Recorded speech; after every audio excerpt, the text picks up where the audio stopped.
out the door you went to DreamWorks, correct, at that point? So... where there were like 80 employees at the time. Which is, at that time, that's a lot, right? For one team. Yeah.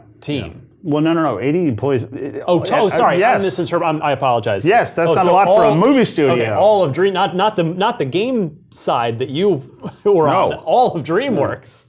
No. Okay, now I've got that straight. So, Trespasser, did you pitch it, or did you inherit that when you got there? What I wanted to make when I got there was I wanted to take. So I was all full of piss and vinegar about the experience with the flight game. Yeah. And we worked on System Shock. There was another game that I had worked on and completely failed to deliver the physics systems for, which was called Free Fall or Terra Nova, I think is what it came out. Terra Nova. Sorry. Rings a bell, yeah. And they're like 50 guys so pissed at me for forgetting the name of that right now, and I'm sorry. So I had it in my mind to take these technologies and to really keep pushing in the direction of Looking Glass. Okay, if I couldn't do Looking Glass, fine. I'll keep pushing in the direction of Looking Glass. I want to make a game where we'll try literally to just put you in an environment somewhere with a bunch of things around that all work, and you figure out how the hell to deal with it. You figure out how to, so that everybody will do something different. Everybody will have their own experience of what the game is, and you'll feel this technology will enable you to be something that you could never be yourself. It was like, a really passionate idea that I had. And the answer back from the guys running DreamWorks Interactive at the time was, great, we can give you the budget for that if you do it in the Jurassic Park license. So, okay. Is that awesome to hear that, or is that terrifying to hear that? Or just is that not of interest, or is it the history of video game licensed product is not bright and proud. Certainly not then. I think so you reluctantly were on board with this? Maybe, yeah. So agreed to do that, and started to make a game. And it is so Trespass, because I bought it day one. I played it back in the day, and I would get up and hug you, but our microphones and shit would get intertwined. Or should I give you your money back? Which one should I do? I don't know which one to do. Well, with it, no interest. I just remember not being able to progress super far. Right. But it was, to me, I mean, looking back on it now, I genuinely believe, despite flaws, that game was ahead of its time. Would you agree with that assessment? Yeah. So it was an interesting thing, So I was young, dumb, and full of it. I didn't understand how much the success that I had enjoyed at Looking Glass was due to the people at Looking Glass, because I was young and I didn't get it. Yeah. I brought some guys with me. I was very arrogant, and I thought we could do anything. So I started writing all these physics systems, and I was also the project leader, which is a terrible thing to do. You can't be in charge of the critical technology and also run a big project, it turns out. If you're me, maybe other people can. Maybe you could, but I couldn't. And so, that was a really big problem. The other big problem, several interesting things happened at the same time with Trespasser.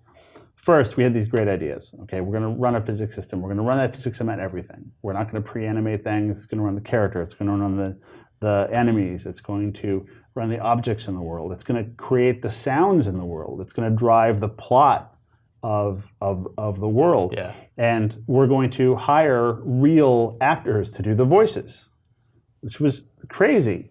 We're going to hire Minnie Driver. We're going to have Richard fucking Attenborough, play John Hammond. Yeah. Wow, okay. So we go to London. We record Richard Attenborough. It was terrific. It was a life-changing kind of experience. And incidentally, that was really cool because we described to him how the game worked and the way that a game script worked. And he was an older guy, and he completely understood. He completely understood. And the performance he gave was perfect for it.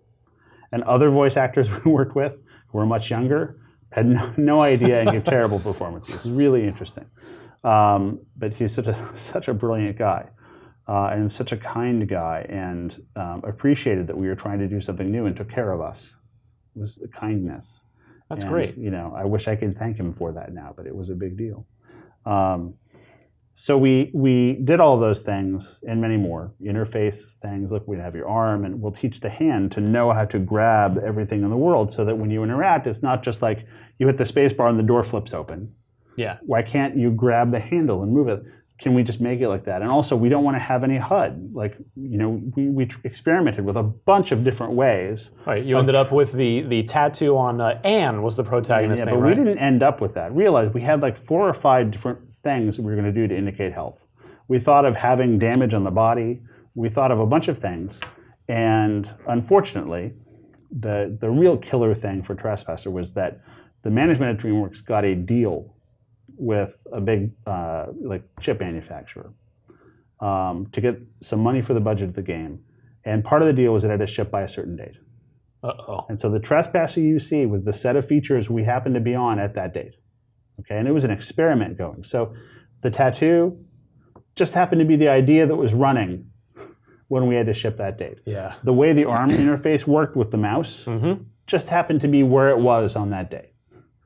The way the physics system dealt with problems and interpreted just happened to be where it was when we had to ship on that. It was tragic. Yeah. Because as wonderful as it was that DreamWorks afforded us the opportunity to make a game like that was so crazily innovative, right? Absolutely. And so they didn't know enough about games to know how dangerous that was. But they also didn't know enough about games to know that it's really important when you have something at that state to just give it more time to finish. How much more time did you guys need? I've thought about this a lot, and I think it probably was going to take another 9 months. Which back then is longer than it would be now, right? Because it wouldn't projects were shorter, a bit shorter, right? Not necessarily the case. It was getting pretty long then. But to put it in context, Unreal that shipped around the same time took longer than that past its date that was supposed to be done. And Epic kept on funding it because it was like almost done. And we didn't have management that did that. And I was too young to know how to. I didn't know what to do to change this. Plus, this wasn't like a game company. This was a movie company, and the movie guys don't understand. If you decide just a movie is done, and you show it in the theater, it can't like crash the theater and like kill half the audience and make them pissed off, right? So they didn't get that, and so I think it was a big shock and surprise to them. And I honestly thought it had destroyed my career. And I have to say, on top of all of that, look, I was an arrogant little bastard, right? I'd been the smartest kid in every class forever, and I thought I knew everything. And I could have managed that a million times better. And so, it is my responsibility that didn't work out. But, it was also a fascinating time to try to fail at that, right? It was fascinating because of the timing of the financing to fail at that. It was the advent of 3D cards. Absolutely, we had this beautiful deferred renderer that could draw forests in software, right? And on a fast machine, it could draw the huge draw distance. You could just walk and see the trees coming to you and mountains, and you get to them, and it would all look consistent, right? And then all this hype started up about 3D graphics cards. And they were terrible. The first generation was terrible. They didn't really work. And they certainly didn't work with our deferred rendering. So you put in a graphics card with our engine, it would look miserable.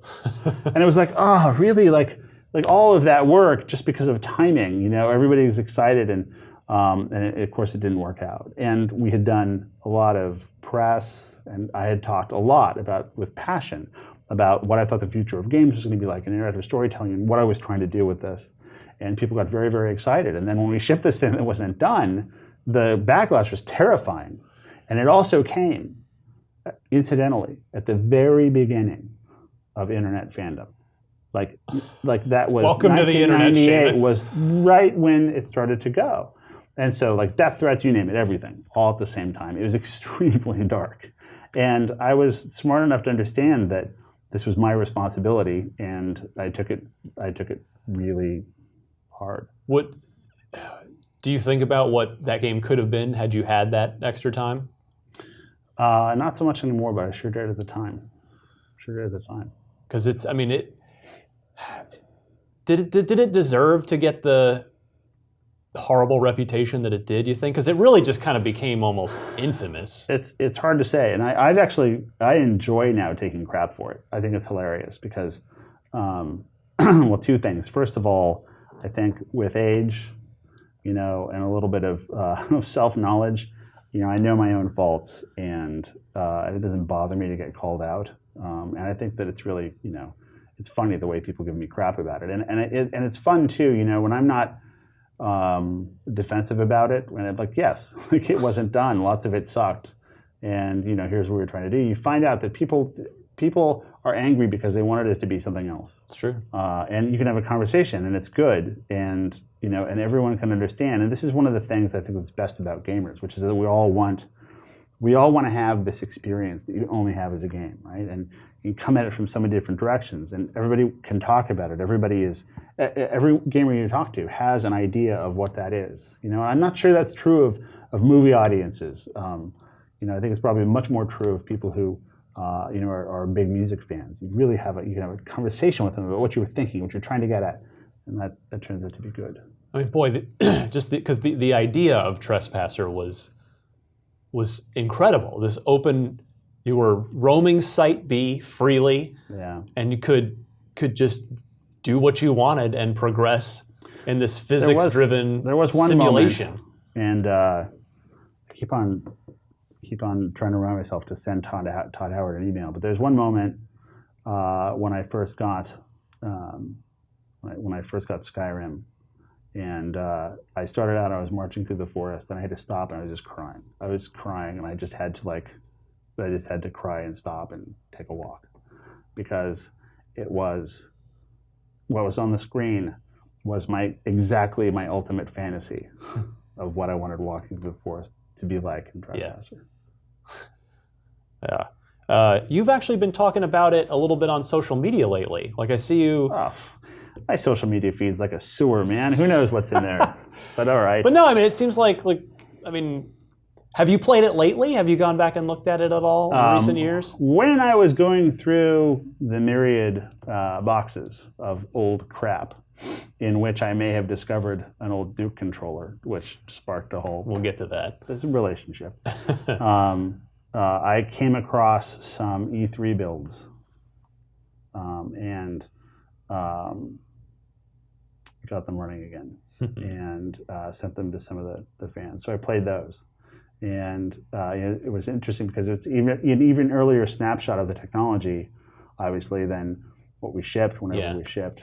And I immediately got back to where I was on all the things that I wanted to fix and everything that I saw and what needed to happen and how it could be and how it should be. And it just didn't get there. Really frustrating. Last Trespasser question. I'm just curious, did you ever deal with Spielberg at all? Did he ever come look at it or have to sign off or any of that stuff? All the time. The reason that I left CAA was in large part because Steven called and he said that he wanted to work on another Jurassic Park project, and that he felt like the first time we didn't get our due. So, he understood. He's an actual gamer. He gets the score. Boom blocks. And he's also an incredibly nice guy. I've had incredibly good luck. War Inspector, I think I mentioned to you, and guys like Steven Spielberg. Steven is the same way, and really great people tend to have this in common. They elevate the people around them, and Steven is like that. And it's important to keep that in mind when you think of them. Another example that I should point out, I think I've talked about this before, is Johnny Wilson from Computer Gaming World. Now, Computer Gaming World at that time was, the biggest thing going. Yeah, that and PC Gamer, yeah. It was before PC Gamer, okay? And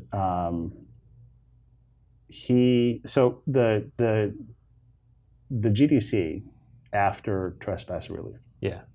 I was terrified to go. I didn't want to go. I didn't know what to do. I didn't know what career I was going to have. I didn't know if I'd be welcome at GDC. And so I went to... It's a conference of your peers, the Game Developers Conference. It was... I didn't know if I should go. And it was terrible because I had gone from, sort of feeling like I belonged to feeling like I had not only screwed up terribly, but also hurt games because I had hurt the idea of physics in games. I had hurt the idea of interactive storytelling. I hurt all of these things with the backlash to this game. Right. So I felt like I'd done damage and violence to my friends and to the industry, which maybe sounds overblown, but that's how I felt. And so I was terrified. And so Johnny Wilson, who had like written stories about Trespasser and also about Flight Unlimited and System Shock and everything else, said he wanted a meeting with me. And so I agreed to it like after hours. So I went to this booth, everybody was leaving, I like snuck in, and Johnny Wilson is there. And he was like the godfather of the gaming press those days, and he was a big figure.